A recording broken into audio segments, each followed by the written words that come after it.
Olá, companheiros e companheiras, iniciando a semana e conforme combinamos, vamos destacar as principais notícias dos últimos dias pertinentes à questão da educação. Bom, no último dia 3 de setembro, nós tivemos a nossa reunião de representantes sindicais e, como não poderia deixar de ser, o debate foi o retorno 100% de crianças no SEI, Nós já vínhamos questionando, inclusive no Judiciário, no Ministério Público, quão absurdo era essa autorização por parte do poder público, mas, enfim, o governo novamente não ouviu nossos clamores e resolveu passar por cima dos próprios protocolos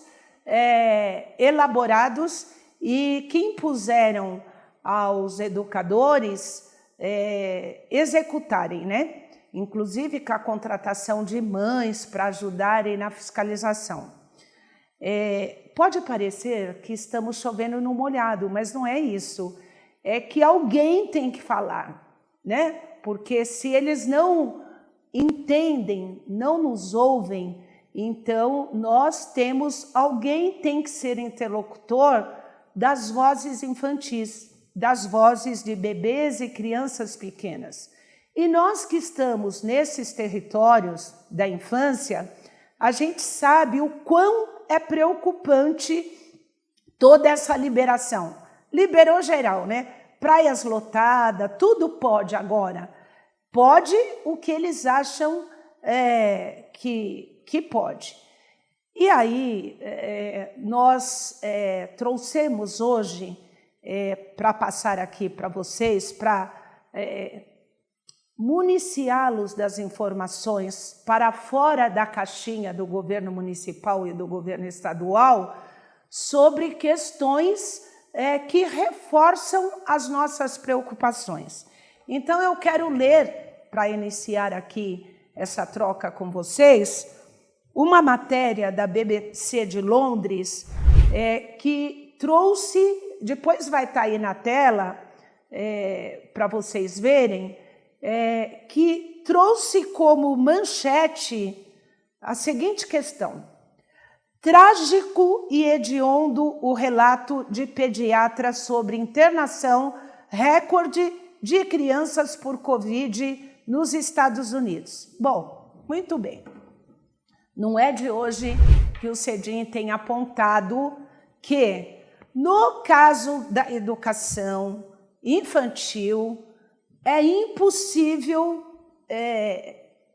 executar os protocolos propostos. E agora, como eu disse há pouco, o próprio governo diz que não precisa mais.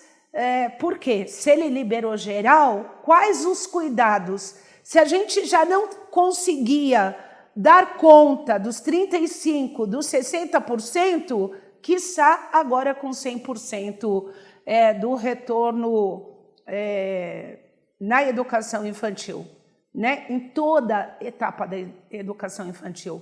E eu queria aqui aproveitar para demarcar o seguinte: eu evito falar SEI, EMEI, CEMEI, porque a educação da infância é a educação infantil e ela compreende de 0 a 11 meses e 29 dias. Por que que eu quero demarcar isso? Para fazer uma provocação para as suas análises. Vejamos. Segundo a pediatra Cristina Probst, as hospitalizações de crianças atingiram o mais alto nível nos Estados Unidos. No final de agosto, a média de internações girava em torno de 300. Vejam bem, a média de internação girava em torno de 300 crianças, como o CDC, que é um centro muito eficaz de controle e prevenção de doenças dos Estados Unidos, aponta. E aí, médicos alertam que a situação pode piorar à medida que as escolas dão início ao ano letivo. Então, a gente sabe que recentemente iniciou os anos letivos lá na América do Norte e eles já estão convivendo com esta situação. Bom, o CEDIM vem alertando há meses, desde que reabriu as escolas, que se já é grave na rede como um todo, no caso da infância, é mais grave ainda. E por quê? Porque se os demais grupos todos já foram vacinados, e no caso dos adolescentes de 12 a 17 anos já começaram a tomar vacina, imaginem vocês as crianças pequenas, bebês e crianças pequenas, que é o grupo, fazem parte do grupo da população que ainda não tem estudos, como nós já dissemos, suficientes para que sejam vacinados. No Brasil, nem testados são. Então, é um absurdo, é lamentável que o Ministério Público da cidade de São Paulo tenha seguido ordens da Procuradoria-Geral do Ministério Público do Estado, que já determinou que está esgotado esse assunto no Ministério Público. Então, vejamos, vamos trazer a realidade bem próxima. Ontem, o Brasil, 7 de setembro, demonstrou o quanto que essa fala de governantes e de setores da maior parte da mídia, aliás, dizendo que, tem que ter os cuidadozinhos de usar máscara, lavar a mão, mas que a vida tem que continuar. A gente percebe uma sintonia dos governantes e com veículos importantes de comunicação que diz o seguinte: a escola é a última a fechar e a primeira a abrir. Então, vejam vocês, é verdade que, devido à greve, na cidade de São Paulo, a gente conseguiu que os professores se vacinassem. Mas a grande maioria, os educadores, aliás, a grande maioria não se vacinou na segunda dose. E nós atendemos um público que não será vacinado tão cedo e nem testado, porque não tem políticas públicas que se preocupem com bebês e crianças pequenas. Por que será, né? Eles não votam, né?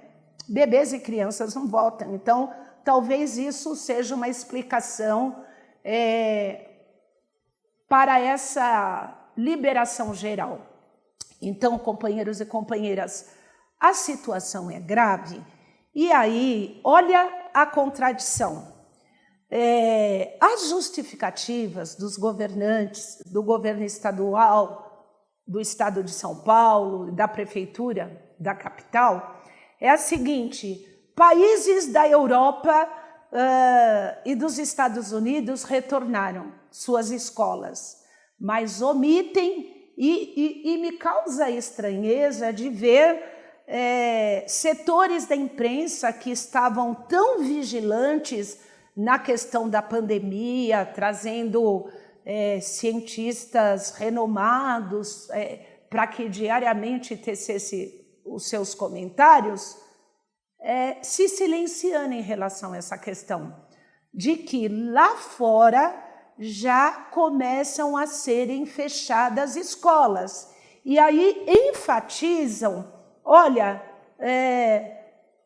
diminuiu muito a ocupação dos hospitais, é verdade, diminuiu muito a ocupação das UTIs, é verdade, diminuiu o número de mortes, é verdade, mas eles não fazem o encontro dessas afirmações com as populações, que são as pessoas vacinadas. Então, quem continua se contaminando, se hospitalizando e morrendo? A grande maioria daqueles que não são vacinados.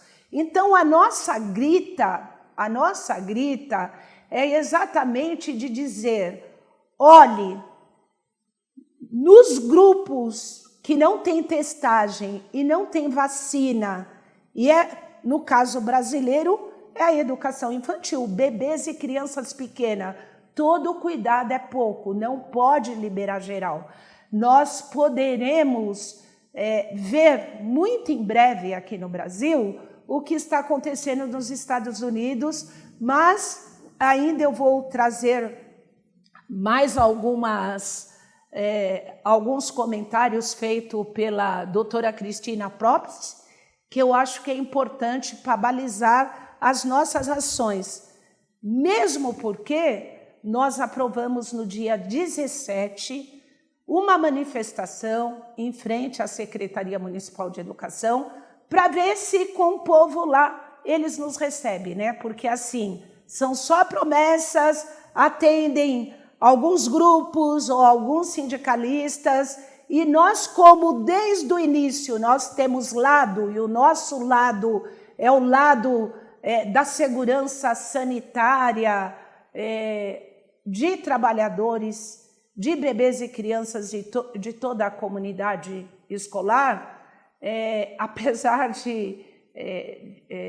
de tudo que se coloca contra, nós vamos continuar falando, nós vamos continuar denunciando e nós vamos continuar buscando uma negociação. Então, rapidamente eu vou chamar o intervalo e, em seguida, a gente retoma a conversa desta semana.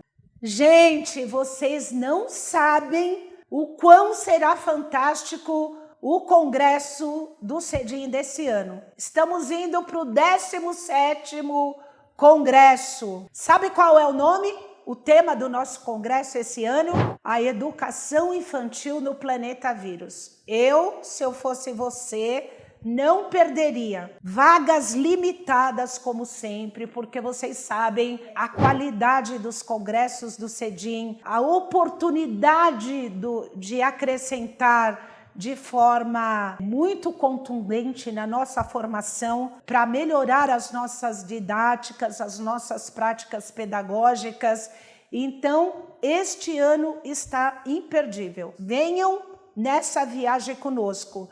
Será muito prazeroso. Vocês vão obter todas as informações necessárias. Estamos fechando os últimos detalhes. Tem palestrante internacional.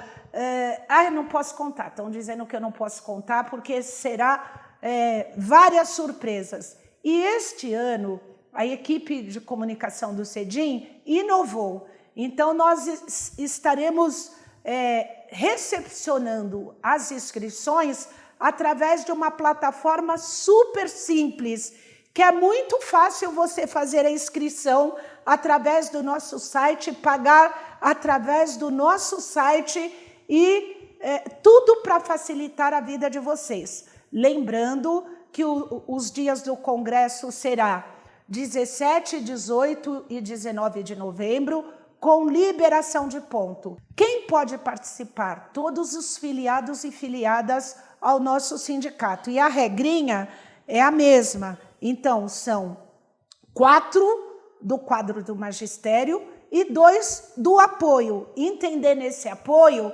como a equipe gestora também, certo? Então, nós poderemos ter essa quantidade liberada para o nosso congresso, com liberação do dia.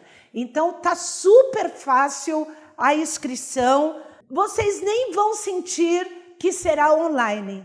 A gente preparou toda uma situação para que você se sinta ao vivo e interagindo com os palestrantes, com os participantes. Então, nesse momento, né, de tantas dificuldades, de tanta tristeza, de tantos desespero, então o CEDIM vai acolher tudo isso e juntos vamos fazer essa travessia. Então é isso aí, vagas limitadas, a educação infantil no planeta vírus. Aí embaixo tem como vocês poderem se inscrever. Tá super fácil, é uma plataforma muito tranquila e segura, ok? Então espero vocês no nosso 17º Congresso. Voltando, especialistas ainda dizem que a taxa de mortalidade pelo Covid em crianças, em bebês e crianças, realmente ela é baixa. Vejam só, ela é baixa, ela gira em torno de 1%. Entretanto, a preocupação maior é que as sequelas oriundas de bebês e crianças que se contaminam com o Covid, elas são muito mais graves, vejam vocês, do que em adultos. Então, eles têm alertado que com esse crescimento das contaminações e nos grupos não vacinados, por conta da variante Delta, né? A variante Delta. Lá nos Estados Unidos, os hospitais têm recebido cada vez mais crianças nas UTIs, que necessitam de cuidados intensivos com a saúde. Mesmo as que se curam do Covid, têm desenvolvido doenças sérias que atacam órgãos vitais, como rim, coração, pulmão, cérebro, enfim. Então, é muito preocupante. Alguém tem que falar, e o CEDIM vai continuar falando. E a gente está provocando a rede, independente de que sindicato pertençam, para engrossarem essa luta, fazerem esse debate nas unidades de educação infantil e se somarem conosco numa manifestação no próximo 17 de setembro, às 14 horas, em SME. Alguns vão dizer assim, mas por que só 17 de setembro, se a orientação normativa ela determina que este retorno presencial é a partir do dia 8, porque a gente precisa se organizar. Nós precisamos levar as informações para a comunidade escolar. Muitos não se atinaram, porque só bebem as informações das Rede Globo da vida e que parece que está tudo muito bem. Então, os números da redução das hospitalizações, das contaminações, das mortes, têm reduzido drasticamente em comparação a meses anteriores. Então, passa-se a impressão que está tudo bem, mas na educação infantil não está tudo bem. O CEDIM alerta: os locais mais perigosos de contaminação hoje na cidade de São Paulo são as escolas de educação infantil, são os equipamentos de educação infantil. Então, você que preserva a tua vida, preserva a vida da sua família, zela pela vida dos nossos educandos, bebês e crianças pequenas, tem que estar atentos. Tem que ouvir o sindicato.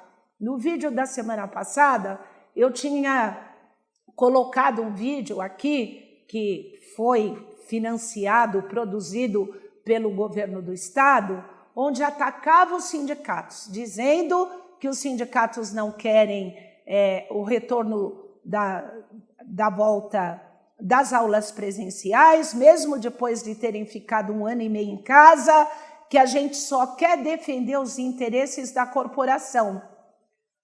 Defender os interesses da corporação é verdade, e um desses interesses é a vida. É a vida, é a saúde, é a qualidade do trabalho, mas que não só é de quem trabalha no setor, principalmente daqueles que não votam, que são bebês e crianças pequenas. Então, nós temos lado, o CEDIM tem lado. E nessa luta, a gente continua lutando pelo direito à vida. Então, companheiros e companheiras, Nós vamos deixar a matéria como um todo aqui no vídeo e seria importante vocês debaterem essa matéria no horário de estudos, no PEA, na escola. Então, já voltou 100%, mas eu quero deixar uma pergunta no ar, que nós queremos respostas de SME. Olha, ainda continua de prerrogativa dos pais ou responsável. Então, está autorizado o retorno de 100%, mas os pais que não quiserem levarem as suas crianças, não levem. E aí uma pergunta que não quer calar. Esse 1 ano e meio que alguns setores falam que os educadores ficarão sem trabalhar, só nós sabemos o quanto foi duro exercermos o nosso magistério de forma remota, né?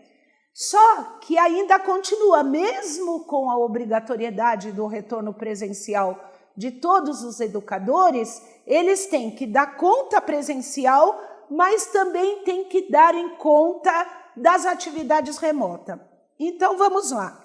O governo diz, está autorizado o retorno 100%, mas os pais que não quiserem não serão obrigados a retornarem com seus filhos para a modalidade presencial. A pergunta é, os educadores terão que continuar, além de cumprirem a sua jornada no modo presencial, terão que depositarem atividades remotas? Então, essa é uma pergunta, porque se for, 2 salários, né? Tem que ter hora extra, que é um trabalho a mais, fora da carga horária. Então, esse debate também a gente precisa estar atento. Portanto, companheirada, é grave, só não é greve porque nós já fizemos 4 meses e o povo está pagando, mas no dia 17, às 14 horas, não tem saída. Ou vamos todos para a SME, porque eles vão ter que dizer para nós que nem os protocolos que eles estabeleceram, com esse anúncio do retorno de 100%, dá para cumprir. Já não dava. E com 100% pior. Então, a nossa posição, eu quero acreditar que o que o cientista Miguel Nicoleles falou é viagem, é terrorismo, é coisa de esquerda, como dizem alguns. A gente quer acreditar que não. Mas, por isso que a gente trouxe hoje essa matéria da BBC de Londres, que coloca essa entrevista dessa pediatra, que também é uma ativista aí na questão sanitária, e que diz que essa variante Delta é muito preocupante e que tem aumentado assustadoramente a contaminação, o adoecimento, que leva a casos graves, sequelares, que atingem órgãos vitais de bebês e crianças pequenas. Então, não é nem dica, é uma convocação. Dia 17, dá para colocarmos muita gente lá, porque me parece que é só assim que nós poderemos ser ouvidos, ok? A gente conta com você, independente de sindicato, quem trabalha de manhã pode ir, quem trabalha à tarde pode dobrar, mas é importante que estejamos lá para dizer para a Secretaria Municipal de Educação, a nossa vida, a vida de bebês e crianças pequenas importam. E aí não dá para ser assodado dessa maneira. Tem que ter um olhar diferenciado. Não dá para retornar 100%.